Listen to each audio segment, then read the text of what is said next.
Кому что выпало и как это перепахало его судьбу, это можно одним словом подчеркнуть: у каждого своя война.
Где-то осознаешь, что это выпало нашему поколению.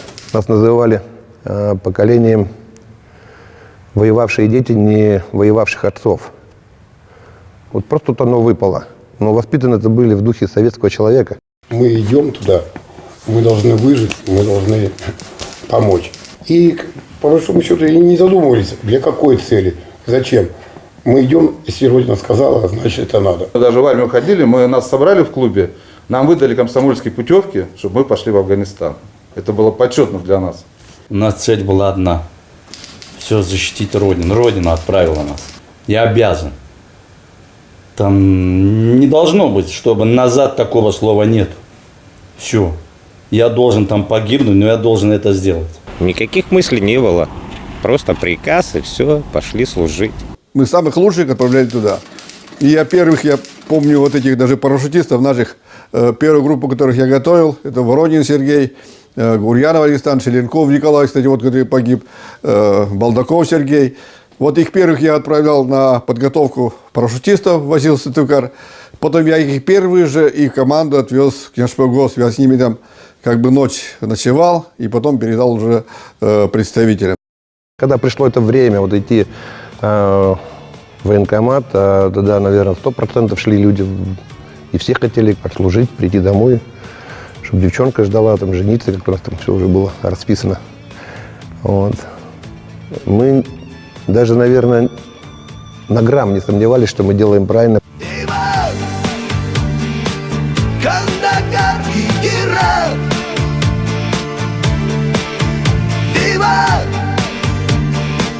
Файзабад и Газни, Вива, Хайратон и Шиндант, Вива, всем вам, дорогие мои шурави. Информации было очень-очень мало, и мы видели лишь только тех ребят, которые приходили, причем они были не особо разговорчивы, они были замкнуты, они возвращались в свои семьи. И, конечно, уже были первые гробы из Афганистана, но все как-то так вот, это не прописывалось ни через газеты, ни через телевизор.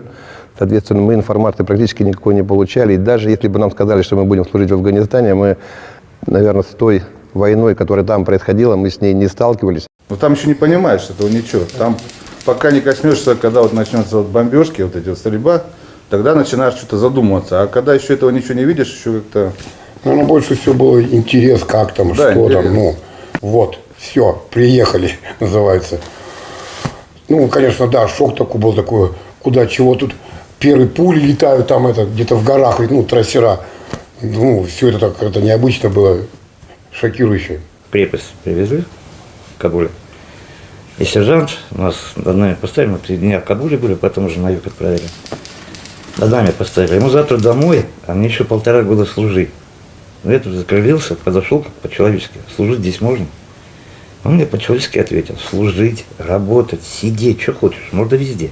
Главное остаться человеком. Ну, молодой, ни о чем не думаешь, тогда там, мы же практически все 18-19-летние пацаны. Ну, только в кино видели, как там стреляют, убивают. Какой-то такой, знаешь, вот интерес такой был, конечно, вот самому там побывать. Ну, страшно было, конечно. Особенно первый день, когда в Волган попал. Командир батальона буквально дня за 3 до отправки собрал нас всех в клубе и в воинском клубе. И как бы это был такой уже, наверное, нагнетающий звоночек, что, говорит, прошу вас всех, говорит, вернитесь домой. 100%. Мы понимали, что будет все гораздо серьезнее, чем мы представляем. Прилетели, ночь, выгрузились. Команда никому не расходиться, держаться вместе. Сразу тут офицеры забегали, машины завелись и сразу в колонну и пошли. И тут начинают стрелять. Ну, все, которые дембеля, все, которые там были, все они спрыгнули, сразу под броню. А я сижу на броне, я слышу что-то чиркает, это пули. Но я не понимаю, что это пули. Я прожег, перезавожу, там где, откуда стреляют. Прямо на виду, вот так вот сижу, как это. Там дембеля подбегает, как даст я с брони, бум. Я так обиделся у него, блядь, что там. И он потом говорит, ты что, говорит, дебил, что ли, говорит, видишь, все подпрыгали, ты что там сидишь? И вот потом уже я сижу вот так вот, вспоминаю, и вот так вот у меня просто вот так вот затрясло. И потом в следующий раз, когда я только слышу, чирк, пуля полетела, все, я уже упал, я где-то подполз, уже все, меня уже нету. Ну и постоянно чувство всегда, что кто-то на тебя смотрит, это всегда присутствовало, что где-то что-то на тебя смотрит, это внимание постоянно, башкой ветишь, чтобы там пули там. Ну и зеленка это вообще, конечно, страшно. Зеленка это вообще там проходили, всегда стволы разворачивались. Лучше пострелять в зеленку и пройти спокойно, чем так просто проехать. Потому что там кто-то всегда находился. То есть духи. Сарандойцы пришли к нам, когда первый раз. А у вас, говорит, они проходят. Как проходит? Мы же всю ночь там в НСПУ, там специально приборы, ухо называли мы его, слушали, чтобы не слышно было. А вы, говорит, туда спустились, там железнодорожный состав спокойно, с гудками прошел бы, никто бы не увидел бы. Там, так оно вот. То есть сверху ты смотришь, вроде ты все понимаешь, вроде не все у тебя на ладони. Оказывается, не так все просто. Самое тяжелое для меня, я честно сказать, не боялся ничего. Самое тяжелое для меня это зарываться и заряжать. 40 снарядов, это 3 с чем-то тонна получается, по 80, почти они около 80 килограмм. Вдвоем заряжаем. Один спереди вставляет в ствол, второй сзади. И до сильного там щелчок должен быть. Если щелчка не будет в конце, все 39 могут улететь, один снаряд этот останется там. У нас не было ни асфальта, ничего не было. Узкий был, во-первых. Было весной или осенью, если дожди, смывало дорогу. Не проехали, а возили лес, дрова, все с собой, потому что там был дефицит. Ничего не было. И приходилось камнями, этим лесом строить дорогу, и машины это. А в это время приходилось, и еще душманы нас обстреливали. Были случаи такие, что мог, погибнуть. То, что говорю же, первый БТР был там в колонне, его подбили, и все, вся колонна встала. И тогда уже мы стали понимать, что мы все-таки, оказывается, не в кино, мы уже на войне. И тогда стало понимание, сказать того, допустим, что не было страха, это неправда. Наверное, практически все боялись. Не бывает таких людей, у которых страх был, что, допустим, могут и убить, и все остальное. Уже потихоньку, когда время прошло, так первое время это еще не так сложно было. В основном в 80-м году, где-то февраль-март, когда у них там начались такие большие волнения, это было самые такие сложные годы. Об этом не задумываешься, а уже когда все уже прошло, ты уже в своем расположении, уже в палатке сидишь, уже начинаешь все это дело размышлять, а ведь могло по-другому, оказывается, все это дело закончиться. В тот момент я был молодой боец, и для меня было просто опустошать магазины, наверное, это основная задача, потому что что-то со мной такое происходило, я потерялся во времени, реально мне казалось, что я все делаю очень медленно, и окрики солдатов-дембелей, наверное, они приводят в чувство, начинаю разрывать пачки патронов, и начинаю набивать магазин. Я даже не донабиваю магазин полностью, наполовину пристегиваю и начинаю дальше вести огонь. И первое такое впечатление было, что показалось по времени, что все происходило как-то для меня медленно. Я когда БТР вышел, когда этот огонь закончился, когда мы увидели там первые обгоревшие машины, начинаешь уже приходить в себя, и вот смотришь, насколько люди, которые с тобой находятся рядом, которые прослужили, как они быстро принимают решения, они остановились, они тут же уже в порядке, они снимают с БТРа там воду, они тут же костер разводят, то окопы начинают рыть, то еще что-то. Для них это обыденно. Я стою вот так вот, мне только что, наверное, только стрижка короткая, наверное, не позволяла показать, что у меня волосы дымом стоят. Вот. Это вот было такое первое впечатление, когда вот по тебе стреляют, и тебе приходится отвечать. Потом все это становится уже на уровень выше, наверное, от того, что человек и автомат при вот таком постоянном взаимоотношении, вот такой ситуации, он становится единым целым. Споем, бачат, споем. О чем, бачат, обо всем. И сколько б нам не осталось жить, споем, бача, чтоб вовек не забыть. Споем, споем. Про быт очень много можно говорить, потому что говорить, что мы были там за границей, грубо говоря, да, в отличие от Советского Союза, мы там могли себе что-то позволить гораздо больше. Все было на примитивном уровне. Ну, ни палаток, ничего такого нету. Все это потом уже где-то после Нового года уже стали там ставить и палатки, вот эти армейские 40-местные, все. Появилась тогда и кухня какая-то. Что, живем в палатках, переодеться не во что, помыться негде. Потом, не знаю, месяц, наверное, прошел, нам говорят, будет баня. Ну, все такие довольны, ну, баня, сейчас помоемся. Это, приходим, ведут нас в баню, смотрим, палатка стоит. Рядом машина. Машина, это вот, которая пар вырабатывает, которая вот это, она там для того, чтобы там дезинфицировать, да, вот это такая. Газончик там какой-то стоит такой, и от него шланг, и в палатку туда. И от него там, видать, вода какая-то, как-то там было сделано, не знаю. Ну, приходит, говорит, раздевайтесь. Мы такие смотрим, что, где? Вот здесь, а вот тут снег кругом, палатка стоит. И мы такие раздеваемся, каждый свой там, поставил сапоги, ботинки, там что-то наверх, все-то разделся. И, как это, я всегда смеялся, как в анекдоте, баня через дорогу раздевалка.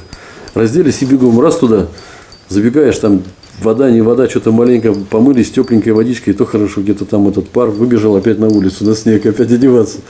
Вот это была первая баня такая интересная. Проживая, например, там в окопах, делали землянки себе. Я был в горах, когда заходили к людям, которые жили на горных заставах, там по 2 года там они могли вообще провести невылазно. И люди обживались, строили себе баньку, они строили себе пекарню.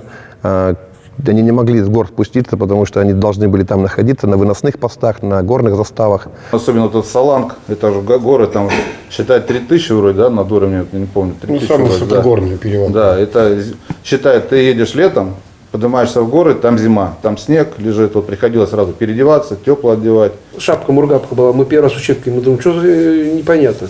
Ухо на ухо вот так вот, зимняя накидывалась.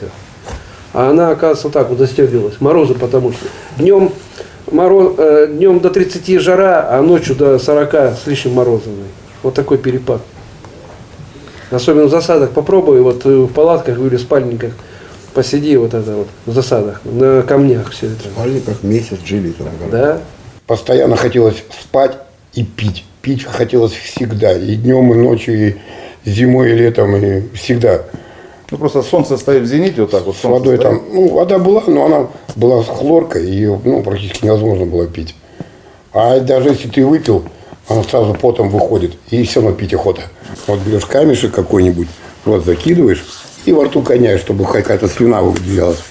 Чтобы под вечер достаешь. И она как галька такая, круглая, такая, да, отполированная. Целый день ее гоняешь. Вот так вот спасались.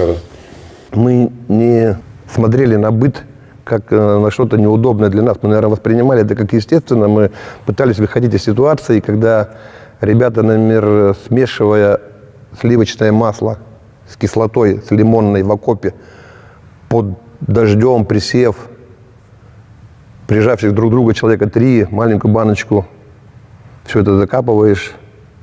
И вот получилось масло сливочное и немножко кислоты лимонной. Все это быстренько взболтали и получаем вкус сгущенного молока. Намазываем это на хлеб, и тут же котелок с горячим чаем, пригубили это самое, и все сидим в окопах, прижавшись друг к другу. У всех вот просто вот каска и каска, да? А у одного она покрытая материалом. Или сеточкой, или материалом, не помню уже. Вот. Я у Сафона спрашиваю: Эдик, а почему? Вот, ну что, обычный вроде не сержант, там, никакой не крутой, не офицер. Почему у него там? Почему это? А он говорит: а это у него кастрюля.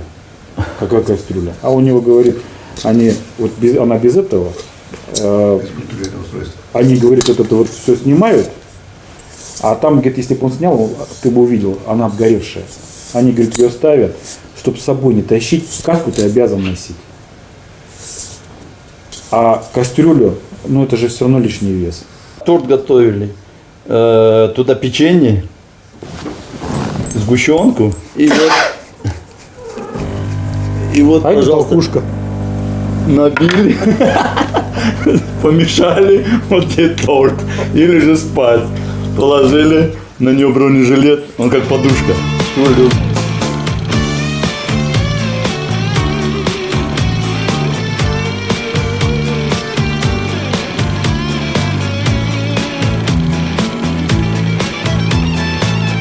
Это страшные моменты, когда это страшные моменты, как правило, они происходили при бомбежках.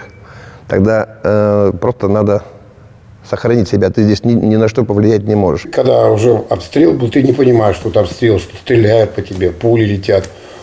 Ну, как-то все это, ну, как в кино, вот смотришь фильм, стреляют и стреляют, там, не ощущаешь страха.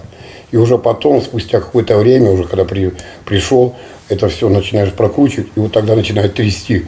Думаешь, господи, ну, буквально там было 2 метра там, до смерти. Ну, уже потом начинаешь уже задумываться, что это все-таки война, это же не игры какие-то. Страшновато было, конечно. Страшновато. Служба-то не одна из легких. Все-таки и первым в колонии шел. Как бы в любой момент могли бы и подбить. Подорвался я. У меня погиб сразу первый оператор-наводчик. Когда перевернулось, ему оторвало ноги. Он кровью истек. Не успели пока вертолет. У меня 2 оператора погибли, я 2 раза подрывался. Не один раз подорвался, а 1 раз меня с РПГ башню снесло, и оператору вообще там. Никогда не бросают, там раненые это одно, конечно, а даже погибших, убитых никого не бросали никогда, всегда выносили на себе. А выносить на себе это тропинка, это по ущелью, тропинка, это все нести, специальных средств нет, это плащ-палатка. И вот когда, человек, когда он уже мертвый, он уже весь обмякший, и он тяжелее становится даже, чем живой. И вот его несешь, там палатка с плеча съезжает, тут еще 2 автомата, это все тащишь, и какая там уже там просто сядешь рядом с ним, такой сидишь, думаешь, вот его надо нести все равно, как бы ты уже некогда там что-то оплакивать там или что-то там, тебе надо вынести его. И даже и сколько случаев было, когда даже раненых несешь, открытая местность, идет стрельба, и там уже некогда пригибаться там или ложиться там, идут все в полный рост просто, потому что там надо человека донести быстрее, чтобы отправить. Было, наверное, тяжело понять взаимоотношения на войне. Они были очень жесткие. Я не скажу, что они были жестокие, но они были очень жесткие. Жесткость, она только, наверное, со временем, понимаешь, она заставляла выживать. А жесткость передавалась, соответственно, от дембелей к молодым. Но вот эти вот учения, которые они нам в свободное от войны время задавали постоянно в полку, мы взрослели, наверное, гораздо быстрее.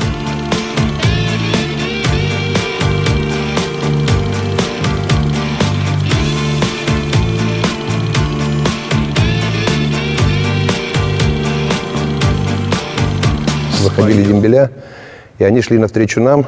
Мы смотрели им в глаза, они смотрели на нас, но они уже проходили. У них уже настроение было все, как бы такое ощущение было, что все, у них все позади. Нам, конечно, только это предстоит. Люди шли в парадной форме одежды, с дипломатами, Вот. И что запомнилось, насколько у них были повзрослевшие лица. Отличались они от нас там не только загаром там, и усами, но видно было, что это люди, которые гораздо взрослее нас, потому что разница хотя бы вроде и была там в год, в два между нами, но мы даже не могли их там ни о чем не спросить, мы просто молча стояли, на них смотрели. Притом, когда они проходили, если мы видели, что у кого-то там висит на груди медаль или орден, мы понимали, что это такие люди, которые еще что-то сделали. Они были как бы все герои, но вот именно у кого-то медаль или орден, это казалось, что-то они невероятное сделали. Я даже сейчас не расскажу этот бой, какой он был. Я только помню начало и как бы вот впал в круговорот, в воронку, выскочил потом из него. А потом уже как бы рассказывать, что дело-то было в том, что офицера, командира взвода, как бы закрывал, прикрывал, оттаскивал там. Самое ценное, это, естественно, воин-интернационалист, в первую очередь. А это уже от благодарного афганского народа. И вот она самая ценная. И самое ценное за боевые заслуги. Но я ценю вот это вот. Бедой оно врывалось и в наши как бы семьи, и в наши города, и в поселки, и в деревня. Я это понял, когда приехал домой. Когда мама открыла дверь, она была седой. А я уезжал, она была нормальная, черный волос. За 2 года. Было удивительно. Неужели так долго не было? У меня первый был вопрос сразу. Неужели так долго? 2 года всего. Переживали они или нет? Я вот в толпе вышел, иду, также с наградами, в камуфляжке, мы увольнялись также. У нас парадки не было. И он в толпе увидел, я вижу, у него слезы пошли. Первый раз я увидел у отца слезы. Это слезы радости, мне кажется, что он увидел себя живой. У нас ни почты, ничего не было, чтобы письмо написать, ни ручек, ничего, только оружие да боеприпасы. И стали родители жаловаться, они стали писать на 40-ю армию, там в штаб, и на построение, ребята, говорят, надо хоть что-то, хоть карандашами, ручек нет, что-то найдите, так бумаги нет, так хоть на газете, пишите там между строчек, а конвертов нет, так вот треуголками. Вот мы на газетах или даже на исписанных этих листочках. Треуголки, да? Да, треуголки. Нет. Пришел мой срок, моя пора. И Родина сказала «надо». И понял я, не от добра сидеет рана нашей мамы. Не за награды мы дрались в песках, горах Афганистана. Дрались за жизнь, дрались за мир, за вас, родные наши мамы. Лишь вчера с осенним ветром горе стукнуло в окно, а сегодня на рассвете почтальон принес письмо. В нем живой он смеется и так хочет долго жить. Здравствуй, мама, здравствуй, вечность. Война, то, что она нам давала возможность увидеть, что вообще люди могут делать друг с другом, что может сделать оружие, что могут сделать бомбежки, что могут сделать мины. По большому счету, я могу сказать, что не всегда в гробах приходило именно то, что называлось солдатом. Потому что обезличить человека современное оружие могло с легкостью. И когда человек погибал в моей роте, когда кровать его уже не расправлялась, не заправлялась, это бьет. Это бьет по внутреннему состоянию такому. Но при всем при этом и здесь тебе не дают опомниться, никто тебе не даст там реветь там, или плакать, потому что нужно было уходить на войну, приходить. И все это было бесконечно, и ты просто к этому уже привыкал настолько, что это потеря на той или иной войне, она становилась уже естественной. Когда сам становишься отцом, ты понимаешь, какая это беда для родителей, потерявших детей 18 лет. Потому что понимаешь, что нету человека, который погиб в Афганистане, но он ушел служить, не вернулся. И надо идти к его матери. И первый взгляд матери, наверное, запоминается, когда человек на тебя смотрит, и ты-то живой, а его нет.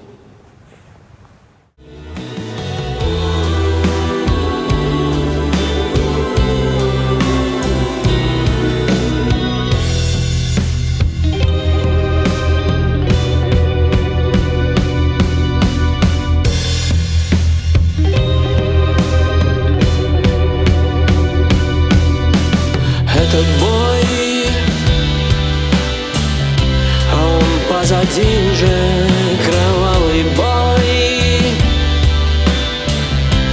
Опять кого-то с нами нет уже. Остался кто-то на чужой земле.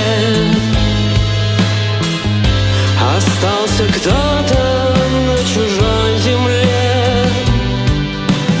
Той земле соловьи. Не пойте больше песен, соловьи. В минуту скорби пусть звучит орган. Поет о тех, кого сегодня нет. Скорбит о тех, кого сегодня нет. С нами нет. А я бы хотел, чтобы моя голова была не загружена войной. Но то, что она выпала на наше поколение, и пришлось этой дорогой пройти, а по-другому никак. Страха было очень много. Я пошел. Потому что я знаю всю мелочь уже там. Я знаю, может, из 100 пуль одна в меня попадет, не попадет, но пуля не выбирает никого.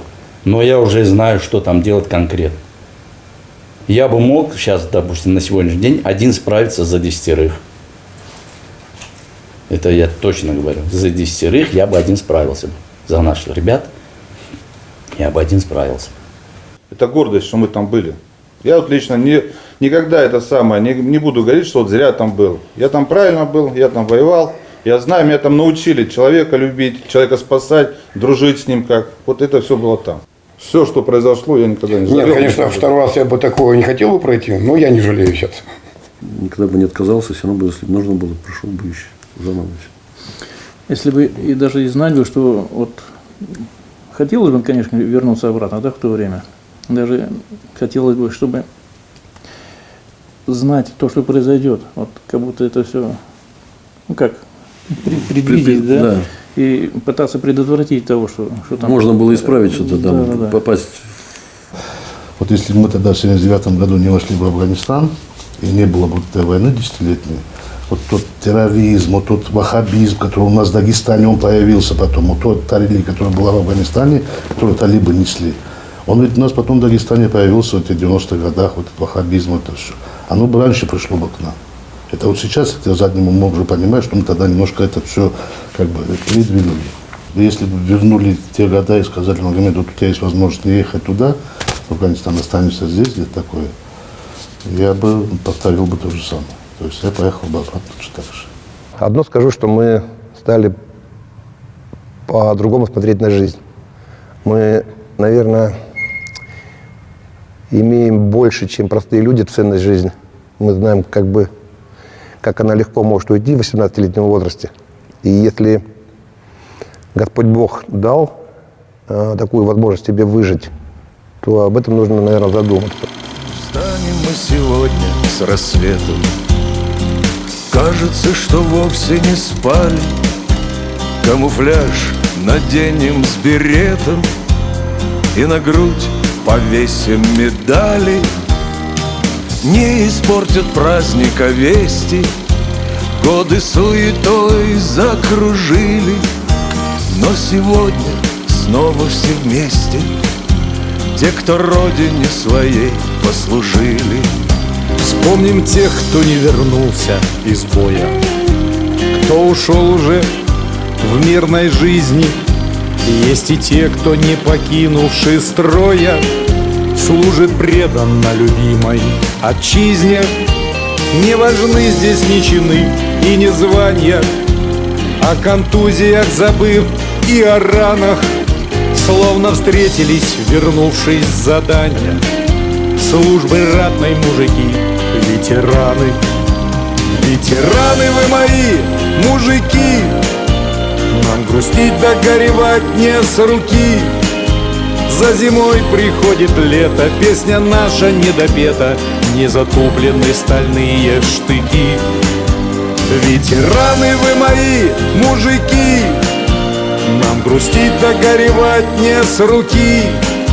За зимой приходит лето, песня наша недопета, не затуплены стальные штыки.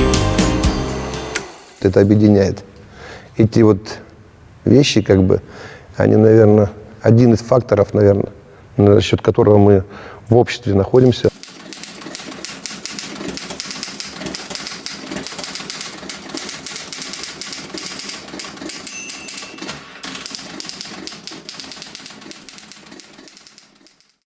По предложению Шевкунова Валерия была организована фирма «Стиль» Ассоциации ветеранов афганской войны. Само название как бы помогало, да, в работе и так далее. Дело в том, что и на одном из правлений Союза ветеранов Афганистана, ну тогда Ассоциация ветеранов Афганистана, меня утвердили на должность руководителя фирмы «Стиль» Ассоциации ветеранов афганской войны. Но вся база была предоставлена частным предприятием «Визирь». Это помещение, это инвентарь, оборудование и так далее на безвозмездной основе. То есть, чтобы ребята могли как бы, ну, выполнять какую-то работу и свои, так скажем, патриотическое воспитание проводили. То движение как раз, да, действительно зарождалось непосредственно, вот, которое на сегодняшний уже есть. Это вот Жигунов Владимир, сейчас председатель, да, он предоставляет вот тоже свои мощности, где ребята каждый месяц собираются, обсуждают. Я тоже прихожу, и на сегодняшний день как бы продолжается эта работа патриотического воспитания, ну, в какой-то степени сейчас, наверное, не скажешь духовного, да, сейчас больше патриотическое, а второе, что связь не потерять между друг другом.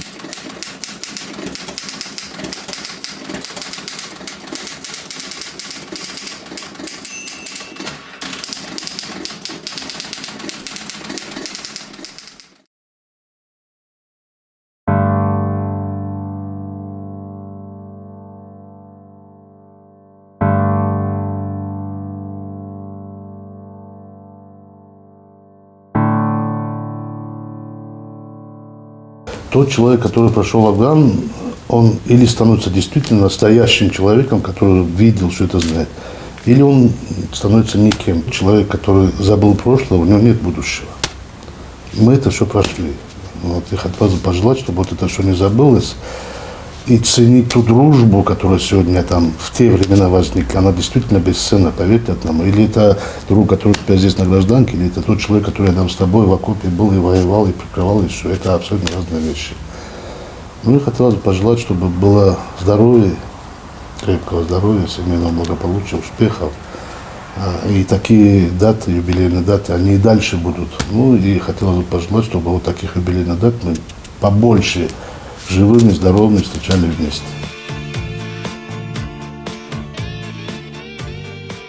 Многие ребята, которые, по большому счету, даже сосногорские, они по отношению друг к другу могут произнести слово «бача». И на это слово каждый из них, даже если они будут на расстоянии, он обернется. Если я скажу слово «бача», будет 100 человек, один из них обернется, это он. Салам, бача, вот мы встретились с тобой. Салам, бача, как поживаешь, дорогой? Дай мне, бача, свою колючую щеку. Дай я, бача, тебя покрепче обниму. Бача, бача. Диван, Кандагар и Герат. Диван, Файзабад и Газни. Диван, Хайратон и Шиндант. Диван, всем вам, дорогие мои, шурави.